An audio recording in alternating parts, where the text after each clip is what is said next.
کو دے دو. بولے نہیں میں نہیں دوں گا, نانا سے دوسرا لے لوں.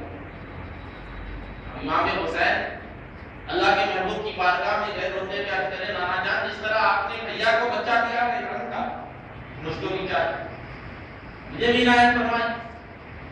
اللہ کے محبوب نے کہا میرے شہزادے, وہ ایک صحابی رسول آ کر مجھ کو نظر کر کر گئے تھے, دوسرا کہاں سے؟ یہ بات چلنی نہیں تھی کہ ایک ہرنی اپنے بچے کو لے کر ساتھ مسجد نبوی میں داخل ہوئی اور اپنی زبان حال سے کہنے لگی یا رسول اللہ یہ میرا دوسرا بچہ آپ حسین کو دے دیجیے.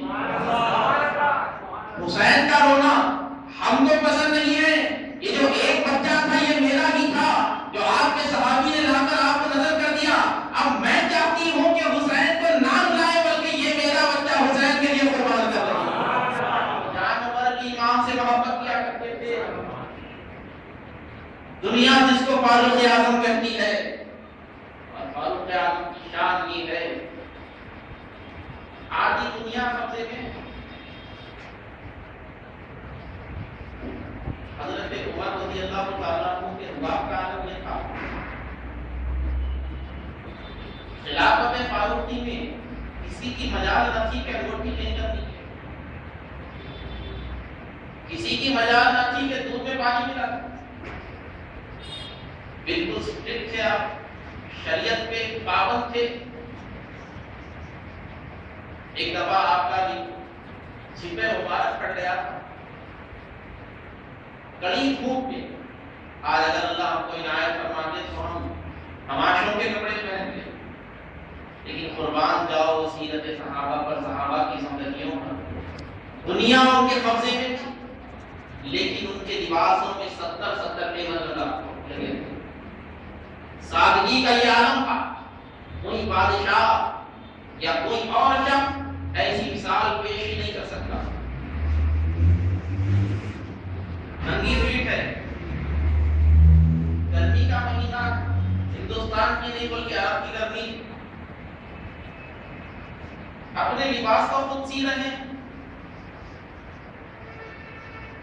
کڑکتی دھوپ میں راوی فرماتے ہیں دھوپ سے حضرت عمر کی پیٹھ کو تھوڑا سا تکلیف ہونے لگی. سیدنا فاروق اعظم نے حالت غضب, حالت جلال میں اپنی نگاہ کو سورج کی طرف کیا تو راوی فرماتے ہیں کہ عمر کی آنکھوں میں جو گرمی تھی سورج اس کی تاب نہیں لا سکا, بادلوں میں گھس گیا. تو فاروق اعظم رضی اللہ تعالیٰ عنہ کی شان پر قربان جاؤ. یہ وہ خلیفہ ہے, یہ وہ صحابی ہے جس کو میرے آقا نے کہا کہ اگر میرے پاس کوئی نبی ہوتا تو عمر ہوتا. سبحان اللہ. اور میرے آقا نے کہا کہ عمر کی زبان سے فرشتے بولا کرتے ہیں. یہ وہ فاروق اعظم. اور میرے آقا فرماتے ہیں اے عمر تم جس گلی سے گزرتے ہو شیطان اس گلی میں 40 دن تک نہیں گزر سکتا. تو جلال عمری کا حال یہ ہے. قربان جاؤ, فاروق اعظم کی حکومت ہے. اب یہاں سے عشق صحابہ دیکھو. آج عشق کے نام پر بولے بھائی ہم لوگ بڑے عاشق ہیں. عشق کس کو بولتے ہیں تو مجھے پتہ نہیں. حضرت سیدنا فاروق اعظم رضی اللہ تعالیٰ عنہ کے فرزند عبداللہ ابن عمر امام حسین کے ساتھ کھیل رہے ہیں. کھیل میں عبداللہ ابن عمر نے کہا, کس نے؟ بولیے کس نے کہا؟ عبداللہ ابن عمر. عبداللہ ابن عمر نے کہا کہ اے حسین تم میرے غلام. سبحان اللہ. سیدنا امام حسین نے کہا کہ اے عبداللہ تو میرا غلام, تمہارے والد میرے نانا کے غلام اور تمہارا پورا قبیلہ میرے خاندان کا غلام. سبحان اللہ. جب یہ عبداللہ ابن عمر سنے تو امیر المومنین کے فرزند دوڑ کر فاروق اعظم کی بارگاہ میں یہ بولے بابا جان حسین ایسا بولتے ہیں. حضرت فاروق اعظم نے کہا کہاں پر ہے حسین؟ سیدنا فاروق اعظم اپنی چادر کاندھے پر ڈال کر اپنے گھر سے نکلے تو مدینے میں 2 قسم کے لوگ رہتے تھے. ایک تھے حقیقی محبت کرنے والے جو صحابہ تھے, اور ایک 76 بار نمازاں پورے پڑھتے تھے، لیکن ایمان ڈگمگ تھا، وہ منافقین۔ اپنوں نے بھی دیکھا، صحابہ نے دیکھا کہ عمر نکل رہے ہیں، وہ بھی کس طرف؟ علی کے گھر کی طرف۔ حیرت کا تقاضا ہے، عمر جس طرف جاتے ہیں کچھ نہ کچھ تو ہوتا ہے، اب علی کے گھر پر جا رہے ہیں، پورے مسجد نبوی کو دوڑے۔ اور جتنے منافقین تھے مدینے میں ایک دوسرے میں خوش ہو رہے ہیں کہ دیکھو آج عمر میں اور علی میں بڑا جھگڑا ہونے والا۔ عمر اپنے گھر سے حالت جلال میں نکل رہے ہیں، سیدنا فاروق اعظم مسجد نبوی کے صحن میں گئے تو دیکھا کہ حسین بیٹھے ہوئے ہیں۔ کہا کہ اے فرزند رسول، آپ نے میرے فرزند کو کیا کہا؟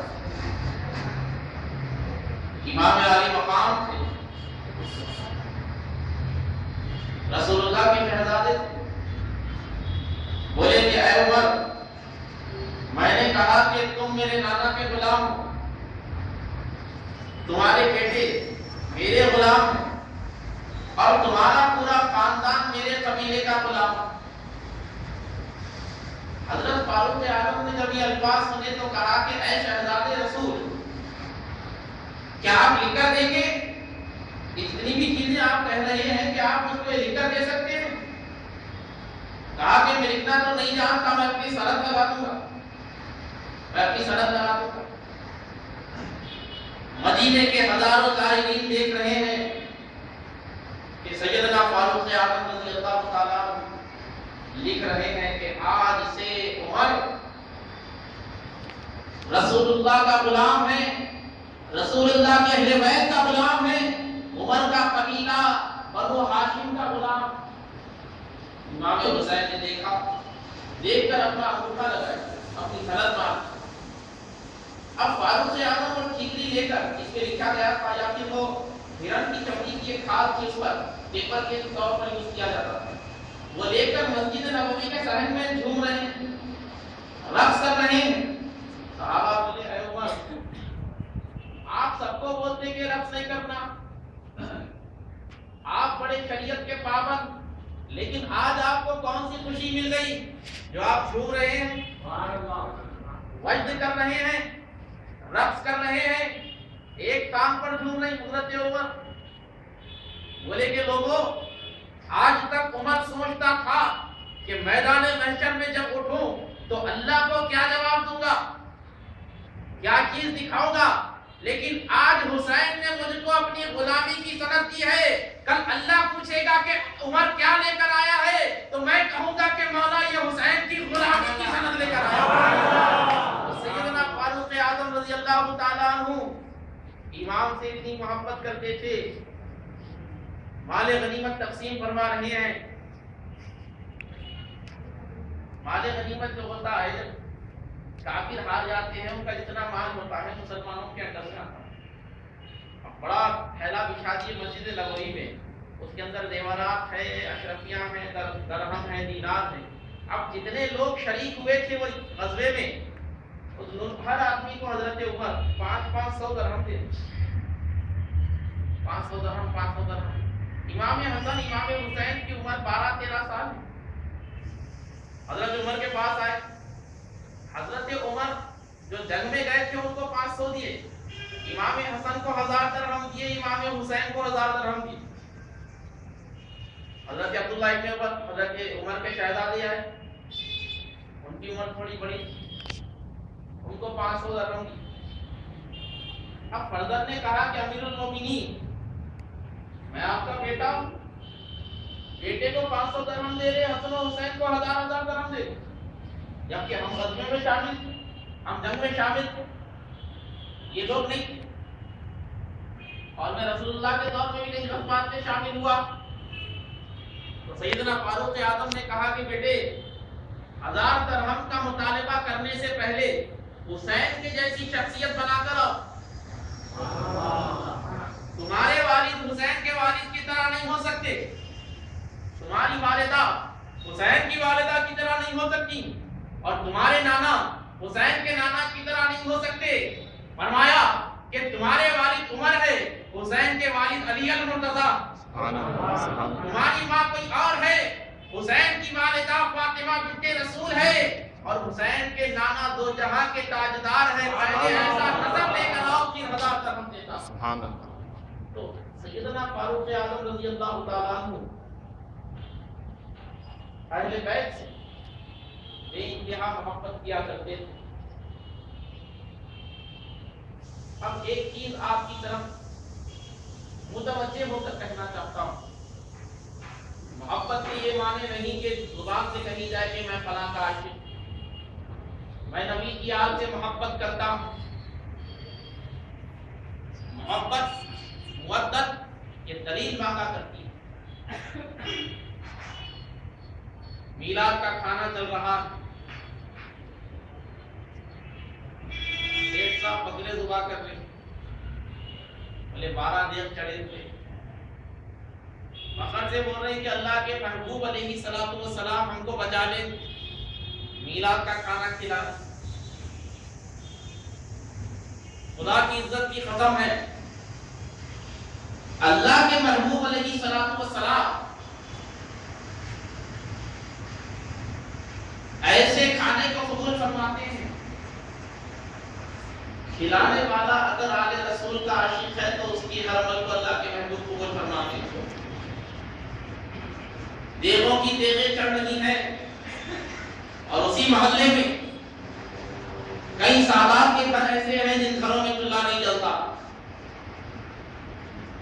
اگر ان کے گھروں پر جا کر کھٹکا مار کر ایک وقت کا کھانا کھلا دو، نظر پیش کر دو، تو اللہ تم کو ان 12 دیگوں سے زیادہ ثواب عنایت فرمانے والا۔ سبحان اللہ، سبحان اللہ۔ اور آج کے دور میں شاید کہتے ہیں کہ ہم شاید فخر کرتے ہیں، اگر کوئی پٹھان ہے تو فخر کرتے ہیں ہم پٹھان ہیں، اگر کوئی کسی اور نسب سے تو فخر کرتے ہیں ہم فلاں نسب سے، اگر کوئی سید زادہ اس دور میں اگر کہتے ہیں میں آل رسول ہوں تو کہتے ہیں بھائی آپ کا شجرا کہاں پر، آپ کہاں سے؟ بولے آج کے دور میں سید بولنا گناہ ہو گیا، اور آپ تماشے دیکھیں گے، ٹی وی کھول کے دیکھو تو بول رہے کہ سر میں مدینہ، دل میں مدینہ، اٹھے تو مدینہ، بیٹھے تو مدینہ، بولے ادھر آؤ مدینہ، بولا کہ بھائی بار بار مدینہ کیوں بولتے؟ بولے نہیں ہمارے دل میں مدینہ، بولے عقیدے میں کچا ہے، اگر دل میں مدینہ ہوتا تو سیدوں کو چہرہ دیکھ کر پہچان لیتا۔ یہ کیسی عاشقی کرتے ہو جو اللہ کے محبوب پر کرنے کی بات کرتے ہو، آل رسول کو نہیں سمجھ سکتے؟ عاشقی تو وہ ہے جو بے دلیل مانی جاتی ہے، عاشقی وہ ہے، اور اس ہندوستان کو فخر ہے ایسی شخصیت سے، یہ ہندوستان کی سرزمین کو ایسے اولیاء سے فخر ہے، شرف ہے، ہندوستان سر اٹھاتا ہے تو اعلیٰ حضرت کے نام پر اٹھاتا ہے۔ سبحان اللہ، سیدوں کو شجروں سے نہیں چہروں سے پہچانا، سبحان اللہ، خوشبو سے پہچانا کرتے تھے۔ حقیقی آل رسول، حقیقی عاشق رسول وہ ہے جو سادات کو خوشبو سے پہچان لیا کرتا ہے۔ اعلیٰ حضرت کی پالکی اٹھانے والوں میں سیدزادے تھے، میں تفصیل میں نہیں جاؤں گا۔ اعلیٰ حضرت کی پالکی اٹھائی جا رہی ہے، 8 لوگوں میں سے ایک سیدزادہ بستی سے تھوڑا سا آگے گئے، کہا کہ میری پالکی روک دو۔ کون ہے یہ امام اہل سنت، یہ وہ ہے جنہوں نے اپنی آنکھوں سے مصطفیٰ کا دیدار کیا۔ آپ خواب میں دیکھتے ہیں، یہ بیداری میں دیکھنے والے تھے۔ آپ کسی کو شاید میں کیسا دیکھتے، کیسا دیکھتے، ہم نہیں دیکھ سکتے۔ ہم نے کہا کہ اگر کوئی کہتا ہے کہ دھوکارے میں سورج نظر نہیں آتا، ہم نے کہا کہ تیری آنکھوں کا فالٹ ہے، سورج کا فالٹ نہیں ہے۔ ہم نے کہا ہم کو رسول اللہ کے جلوے نظر نہیں آتے، ان کو کیوں آتے تھے؟ تو کہا کہ ہم دعوے میں سچے ہیں، وہ دعوے میں پکے تھے، اللہ کے محبوب کی سنتوں پر اتنے ڈھل گئے کہ گویا یہ نہیں کہتے تھے میں عاشق رسول ہوں، آج دنیا کہتی ہے یہ عاشق رسول ہے۔ سبحان اللہ۔ عرض کر رہا تھا کہ پالکی جا رہی ہے، بولے روکو، اترے نیچے، اتر کر بولے مجھ کو یہاں سے آل رسول کی خوشبو آ رہی ہے. سبحان اللہ سبحان اللہ. مجھ کو یہاں سے آل رسول کی خوشبو آ رہی ہے. قربان جاؤں اس ولی کامل کی ناک کی جو خوشبو مصطفیٰ سونگا کرتی تھی, خوشبو آل رسول سونگا کرتی تھی. اب خوشبو اسی کو سمجھ میں آتی جو پہلے سونگا تھا. آپ کوئی جوامت الامر دیکھا نہیں زندگی میں, بولے بھائی اب کوسائی کرے سونگو, خوشبو تو اچھی آئے پہلے کی سمجھ میں نہیں آتا کوسائی. بولے وہی سمجھ سکتا ہے جو رسول اللہ کے جلووں پر دیکھا ہو, جو اللہ کے دل میں مدینہ بولنے سے نہیں ہوتا. اللہ کے محبوب کی تصویر کو اپنی نگاہوں میں اس طرح بسا لو, اللہ کے محبوب کی خوشبو کو اس طرح بسا لو کہ جب تم حضور کے گلی کے کتے کو بھی دیکھے تو مدینے کی خوشبو آنے لگے. سرکار کی گلی کے کتے میں سے بھی حضور علیہ الصلوۃ والسلام کے گلیوں کی خوشبو آ رہی ہے. یہ عاشقوں کی بات. عرض کر رہا تھا کہ تم میں آل رسول ہے کوئی, اب جو سید آتے تھے بیچارے, اب یہ سیدوں کا پاپا تقدیری ہے. اللہ کے محبوب نے اپنی آل کے لیے پاپے چن لیے. سوچے کہ اگر میں بول دیا سید ہے تو انہوں بولیں گے کام پہ سے ہٹ جاؤ, ارے میں نے ہوں سید. اعلیٰ حضرت نے کہا کہ کتابیں جھوٹ ہو سکتی ہیں, کسی کا قول جھوٹ ہو سکتا, لیکن احمد رضا کا عشق جھوٹا